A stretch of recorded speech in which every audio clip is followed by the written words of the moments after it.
Hey guys, this is Henry from OBEDIA again. Today we're going to keep working with our zoom functions in Pro Tools. So, today we're going to learn how to use zoom memory in this program. So, zoom memory.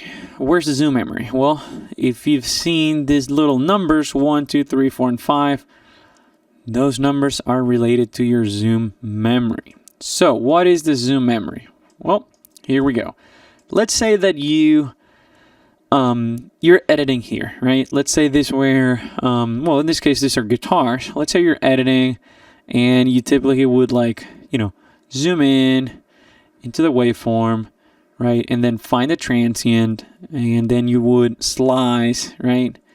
And then drag that, then zoom out again till you find another spot like here, and then zoom back in, find the transient, right?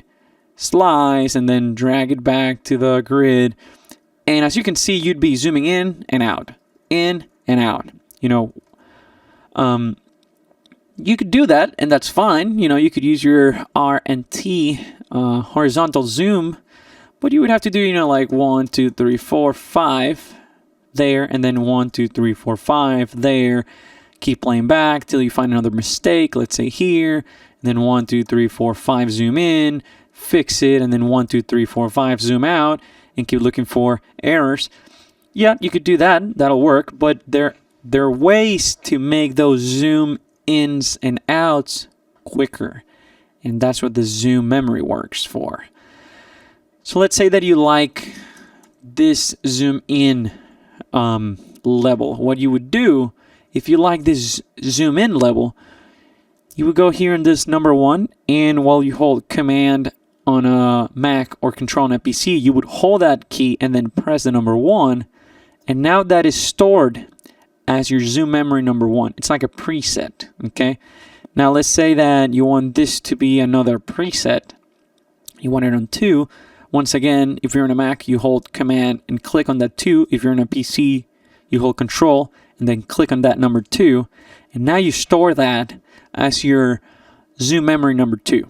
What do I mean with zoom memory 1 and 2? These are like presets. So now, if you want to toggle those presets, it's very easy. So if you want to go back to number 1, you simply press the number 1 key on your keyboard. Boom, it goes right there. And then if you want to go back to where you were, you go number 2, boom. So you don't have to go zoom in, zoom in, zoom in, zoom in, zoom in, or zoom out, zoom out, zoom out, zoom out, 4 or 5 times. Just go 1 for that zoomed in version, and then 2 for that zoomed out version. That way you can easily go through your file, your clip, like you go here and then zoom in, that's there. And then you go to this other one, zoom in, that's that. And that'll make your process of navigating through those transients way quicker, because you don't have to zoom in 4 or 5 times. You can just save that as a preset. Now you can do up to 5 different presets here, okay?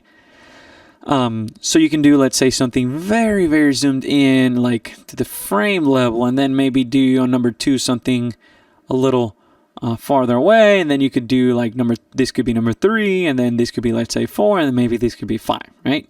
So you got 5 presets there that you can store and access very easily by simply pressing the number of those keys. So number 1, 2, 3, 4, and 5. And that is zoom memory in Pro Tools. If you have any other questions, please call us from OBEDIA and PC Audio Labs, and we're going to be happy to help you. We will see you guys soon. Bye-bye. Want to learn how to produce music using this, or using that, or using all of these? Have you been watching videos, reading manuals, blogs, and trying to figure out everything that it takes to be a music producer? Do you have a bunch of music gear that you purchased and you still haven't made any music? Well, then you need OBEDIA, the world's only one-on-one digital audio training and tech support service. Check out the link below for a special new subscriber offer.